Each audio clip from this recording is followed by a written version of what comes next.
Fala galera, quem fala é Mariana LPS. Hoje eu vou mostrar a carta que minha melhor amiga Ana Clara me mandou. Por que eu tô gravando? Porque tá bem escrito ali, ó. Abrir em vídeo. Tá. Vamos voltar à posição normal e vamos abrir. Deixa eu pegar aqui pra abrir. Veio.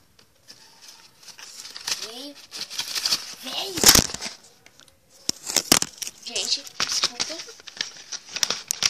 Aí veio uma cartinha. Não tô conseguindo tirar.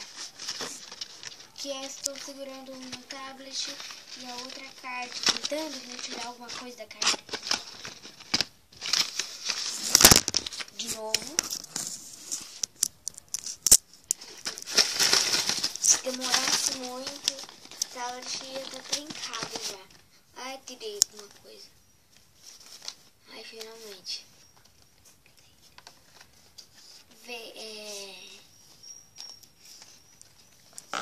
Uma foto minha e dela e da irmã dela, Alice. Cadê Alice? E ela. E uma.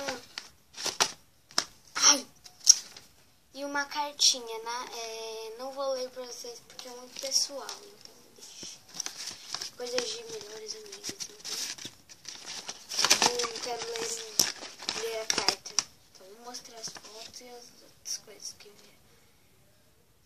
Sendo que algumas das outras coisas estão na minha lata, né? Então, no próximo vídeo eu mostro.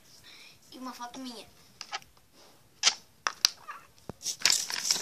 Veio a carta, como eu tinha dito, e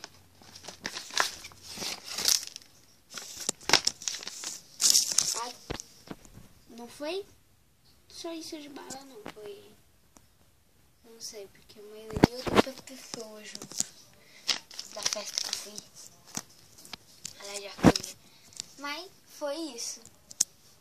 Cartinha. Então, peraí, deixa o YouTube, que é um. Tô YouTube, tá?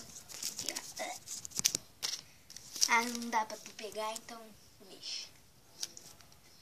Então, gente, esse foi o vídeo. Espero que tenham gostado e tchau.